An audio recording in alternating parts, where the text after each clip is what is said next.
క్రైస్తవం అందరికి మరొకసారి చెప్తున్నాను. సామెతల గ్రంథం 16:3 చదువుతున్నామా?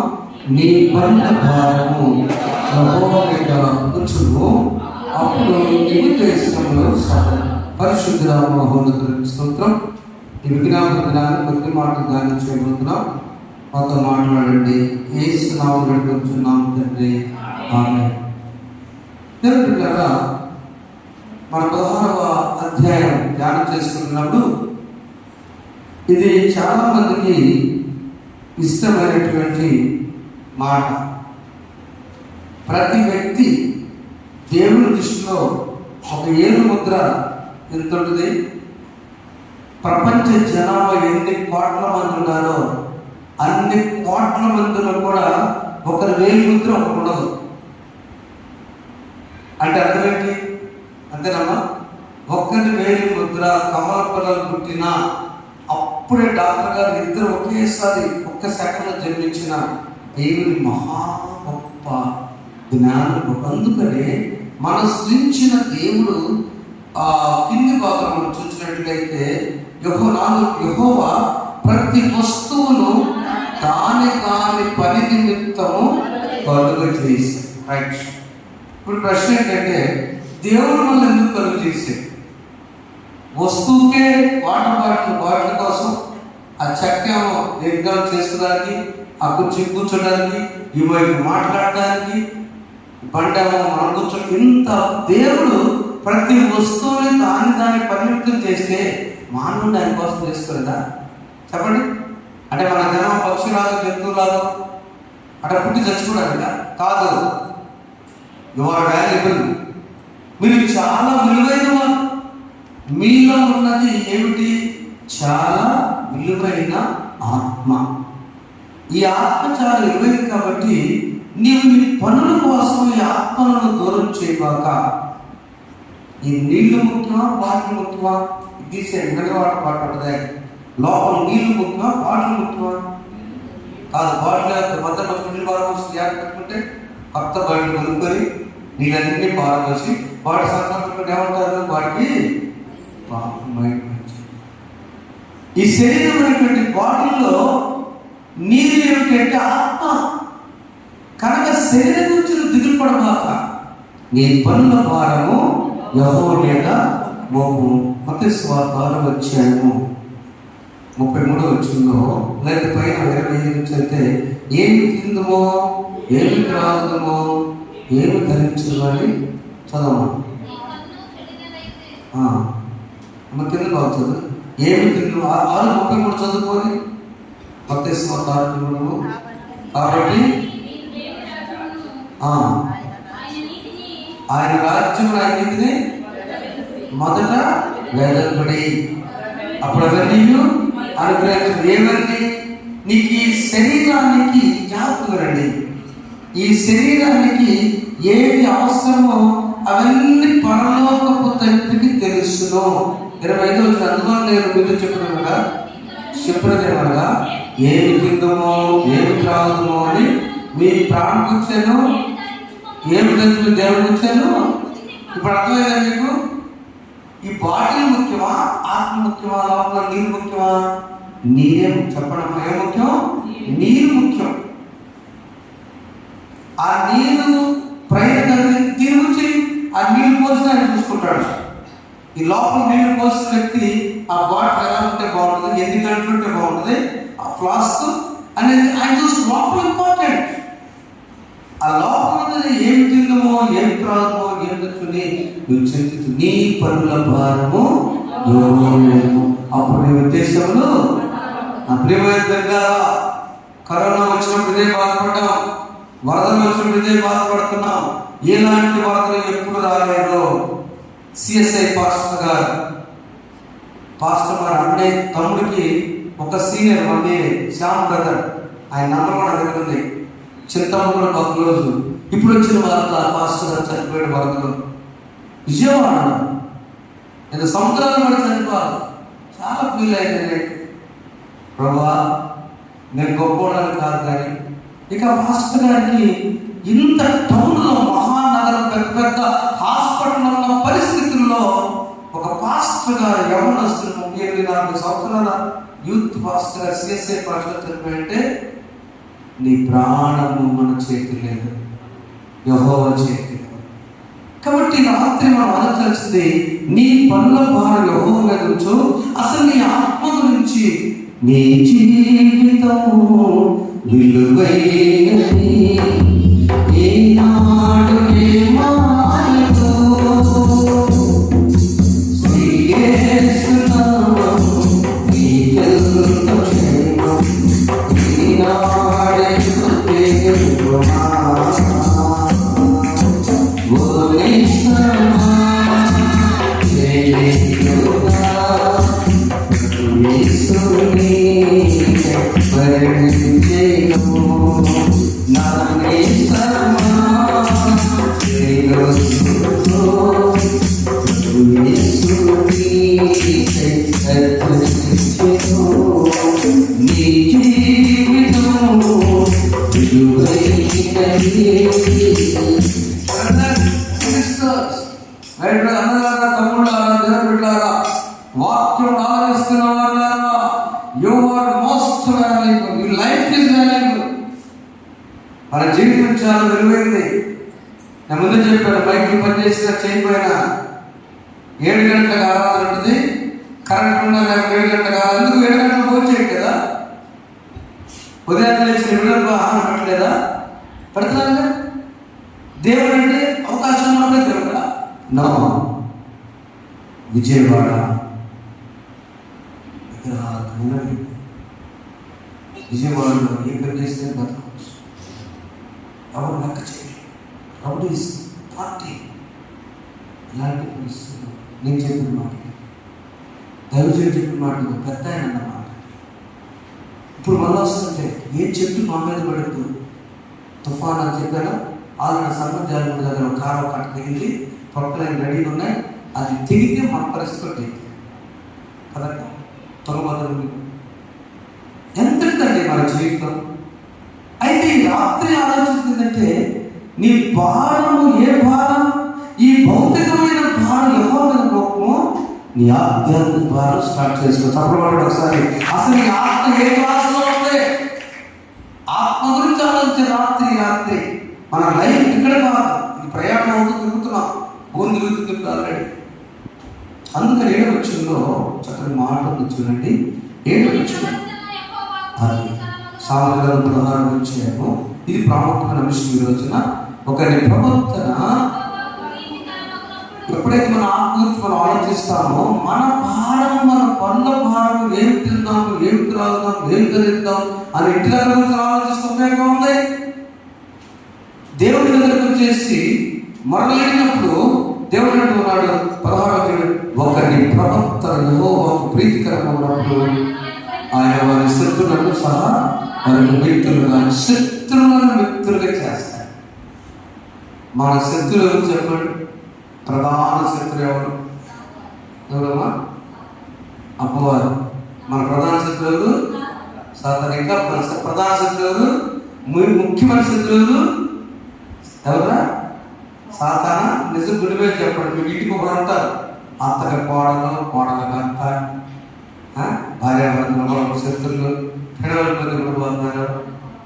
అది ఎవరి శత్రు తెలుసా? రైట్ ఆన్సర్ అంటే మనకు మనమే శత్రు. అసలు మనమే.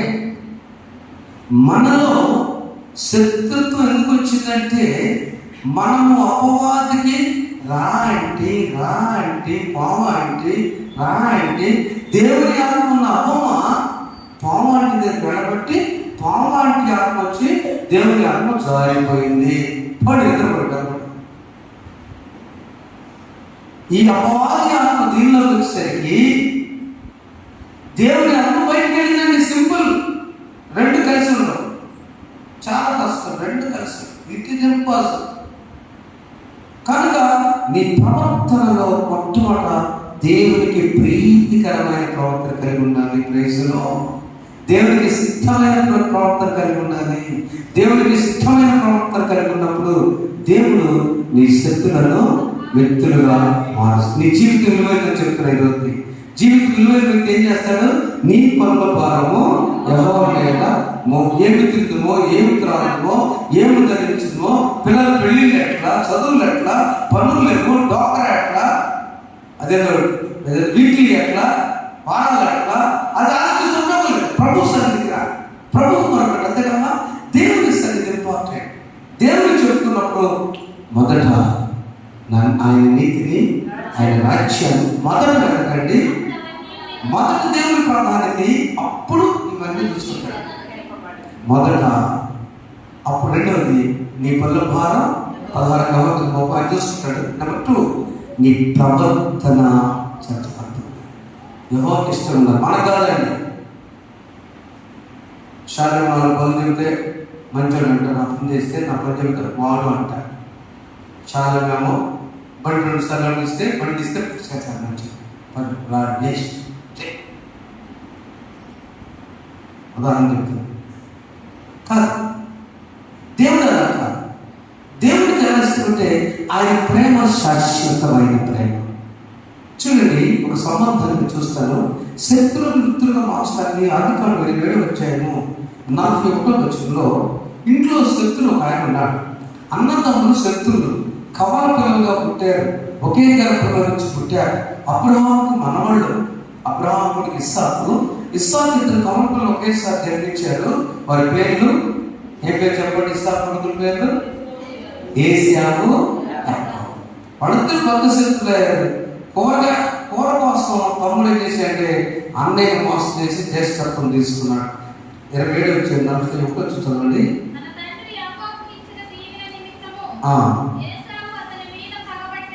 ఏశావు అతని మీద పగబట్టెను. మరి ఏశావు నా తండ్రిని కూర్చొని దుఃఖ దినములు సమీపకున్నవి. అప్పుడు నా తమ్ముడైన యాకోబును మా నాన్న చచ్చిపోయేటట్టున్నాడు, మా నాన్న చచ్చిపోయేది మా ఊడిని వేసేస్తా. ఎందుకు? జ్యేష్ఠత్వ విలువ, నీ జీవితం విలువైంది కదా ఆయన, నీ జ్యేష్ఠత్వం విలువైన తెలియలా వేసాడు. అవునా? దోద్దని నా భాష. ఇస్సాకు పెద్దోడైపోయాడు, ఆయన దీపిస్తాను కదా అన్నాడు. ఆ వృద్ధుడైపోయి కొడుకుని దీపిద్దామంటే పెద్ద కొడుకు ఎప్పుడు కూడా కొంచెం ఒక మెట్టు ఆస్తి ఎక్కువ. ఏసావు రాకుండా అన్నయ్య తమ్ముడు విలువ తెలుసు, జ్యేష్ఠత్వ విలువ ఉందని. ఈ బ్యాచ్ బ్యాచ్ కదా తెలియదు. ఏమన్నాడు? స్కూల్గా పెడతావా నాకు అన్నయ్య, నా జ్యేష్ఠత్వ ఇస్తావా? సరిపో. తెలుసుకున్న తర్వాత నా జ్యేష్ఠత్వ విలువ తెలుసుకున్న టైం లేదప్పుడు యాకోబుని దీపం చేశాడు. ఇస్తాను వెళ్ళిపోయాడు. ఇప్పుడు అన్నాడు చంపేస్తాను అన్నాడు. నా శత్రుత్వం వచ్చింది, విలువ తెలిసినప్పుడు శత్రుత్వం వచ్చింది. అన్నదమ్ములు ఒకే రక్త సంబంధం, నిమిషాలు తేడాతో పుట్టారు. ఒక జనపదంలో కొట్టుకొను. అలాంటి పరిస్థితులు శత్రువులను మిత్రులుగా మార్చడానికి దేవుడు ఆ అన్నదమ్ములను దేవుని ప్రేమ సమాధానపరిచింది. దేవుని ప్రేమ 32వ అధ్యాయం జనులారా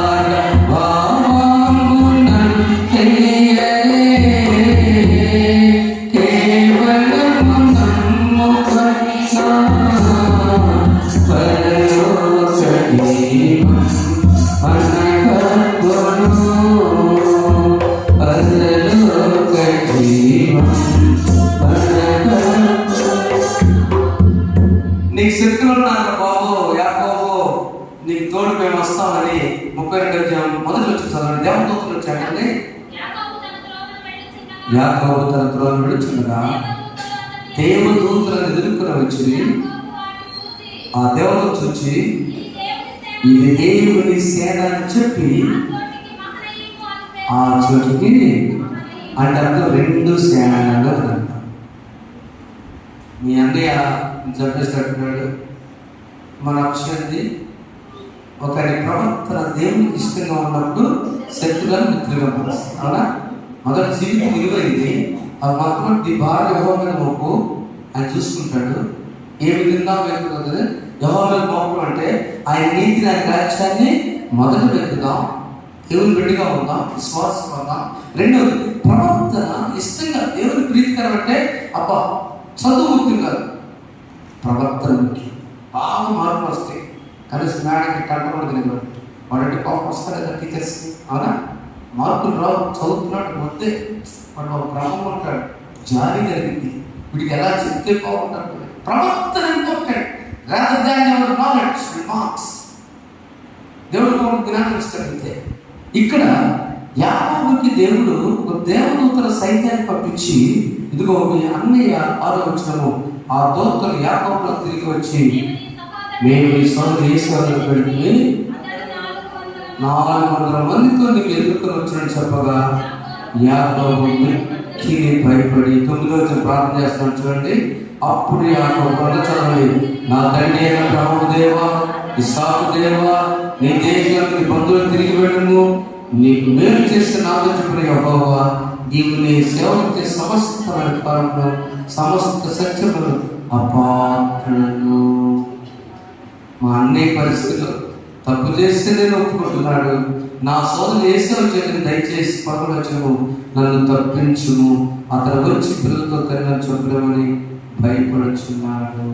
చూడండి ప్రియమైన వారా, ఇక్కడ ఏంటంటే భయం వచ్చి చేసిన తప్పుని సరి చేసుకుంటున్నాడు. అన్నీ అడిగాడనుకో, లంచంతో చేస్తారు కొనుక్కో. చాలామంది రిజిస్ట్రేషన్ దగ్గర రిజిస్టర్ ఆఫీస్కి ఆడపిల్లలకు పెళ్లి చేస్తున్నారు. మగపిల్లలు ఆస్తి తల్లిదండ్రులు మిమ్మల్ని సక్రంగా పంపించిన తర్వాత ఆ కుమారుడికి ఆస్తి ఆ తల్లిదండ్రులు చనిపోయిన తర్వాత ఆస్తి వచ్చేటప్పుడు వీళ్ళు రమ్మంటారు, ఆడపిల్లని బిర్రు తీసుకుంటారు. మీ బాగా ఊళ్ళో లేడయ్యా, నాకు ఇష్టమైన వస్తాను, మన 2 రోజులు తిప్పుకుంటారు. అయ్యో మీ బామ్మకు తిప్పుతారు. ఎందుకు? ఆస్తి వస్తుంది. ఎప్పుడుకో మా అమ్మగారు మా మామయ్య గారు ఆస్తి సంతకం పెట్టి వేస్తే మా అత్తమ్మ 100 రూపాయలు కూడా లేదంట. నేనంటాను, ఎందుకు అత్తమ్మ 100 రూపాయలు? నువ్వు 100 రూపాయలు లేదు దానివా కష్టం గారిపోయినా 100 అంటే మనం 5 నిమిషాలు ఖర్చు పెడతాం ఆ రోజుల్లో కూడా కాదు. కనీసం ఆ పేద 10 ఎకరాలు ఒక ఆఫీస్ భార్య, ఆమె కూడా దూరం కాపాడుకోవాలి. నీకైనా సంతకం పెట్టకపోతే ఇది ఆడపిల్లకి వచ్చింది. యాకోబు ఏంటంటే, నేను నా అన్న చేస్తాను పట్టేశాను కాబట్టి ఖచ్చితంగా కోపం ఉంటాడు, చంపేస్తానని ముందు వరుసలో పిల్లలు పెట్టాడు. పెద్దవాళ్ళ దగ్గర దేవుడు చప్పలు ఒకసారి గట్టిగా చప్పలు పెట్టాడు. తర్వాత భార్య పెట్టాడు, బావగానే ఎలా అంటున్నాడు. ఆ తర్వాత యాకోబు అంటున్నాడు, నా తండ్రి మీద ప్రారంభిస్తాను యాకోబు, నువ్వు ప్రమాణం చేసి ఇస్తానన్నావే, అందుకే నేను బయటకు వచ్చింది, నా పని చేయవా అన్నాడు. దేవుడు అద్భుతంగా యాకోబు లేచి చెప్పాడా? బైబిల్లో ఉందా? చెప్పాడండి. సమాధానం తెలుస్తోంది. సమాధానం వచ్చి శత్రువులను మిత్రులుగా మార్చగల సమర్థులైన దేవుడు మనం నమ్మిన దేవుడు. ఆమేన్. శత్రువును మిత్రులుగా మార్చగలడు దేవుని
అందరు పంపించి యాకోబు ఒక్కడే పట్టుదలతో ప్రార్థన చేస్తాడు.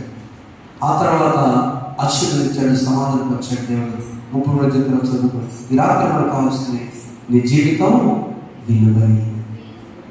ఏం చేయాలి? నీ పనుల భారం యెహోవా, నీ భారం అంతా నీ ఆత్మీయత ఆలోచన స్టార్ట్ చేయి. నా నీతిని మొదట నా నీతిని నీతి రాజ్యం నీతి అంటే విశ్వాసం.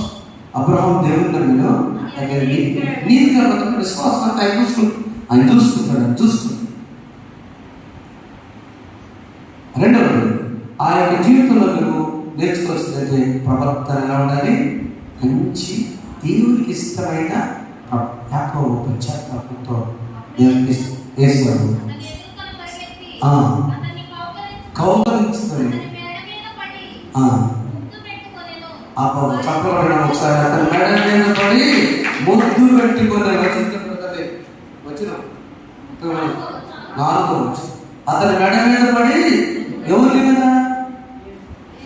ఏసేవ ఎవరి మీద పడ్డాడు అంటే ఎవరు అసలు ఇక్కడ? శత్రువులను మిత్రులుగా మార్చాడు దేవుడు. ఎప్పుడు? నీ ప్రవర్తన యెహోవాకు ప్రీతికరమైన. ఒక్కడే పోరాడాడు. పిల్లల్ని భార్యను అందరూ పంపించు, నీవు నన్ను దీవించవరకు నేను సావో ప్రజలు నేర్చుకుంటాయి కాబట్టి ఎంతమంది మనం దేవుని దగ్గర పట్టుదలతో ప్రార్థన చేస్తాం. అమ్మాయి వచ్చింది సంతోషపడి నాకు తెలిసిన తర్వాత జకర్యా గారిలో వస్తాయి పట్టుదలతో బిడ్డలు పెంచుతున్నాం.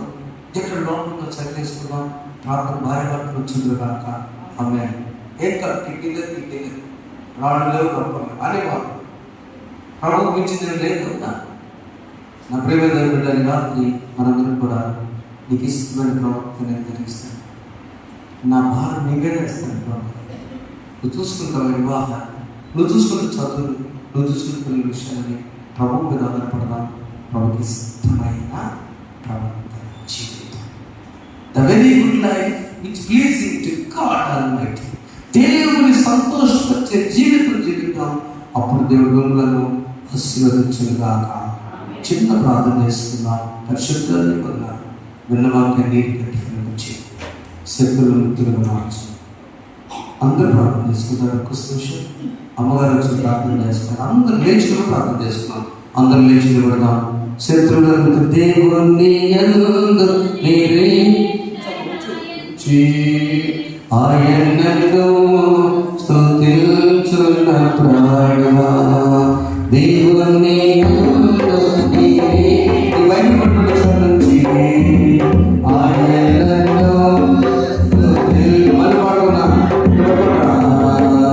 దేవుని యందు నిరీక్షణ నుంచి ఆయనను స్తుతించున.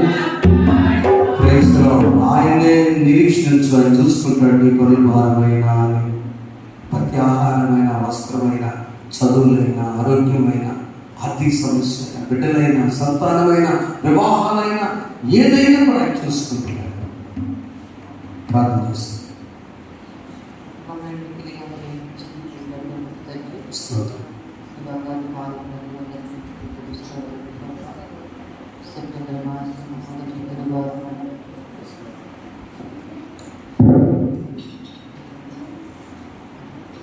విజ్ఞాన ప్రార్థన కొరకు మమ్మల్ని పాల్గొన చేసి మమ్మల్ని సురక్షితంగా మీ పాదాల కింద ఉంచి మమ్మల్ని అందరినీ ఇక్కడ నడిపించినందుకు మీకు స్తోత్రాలు.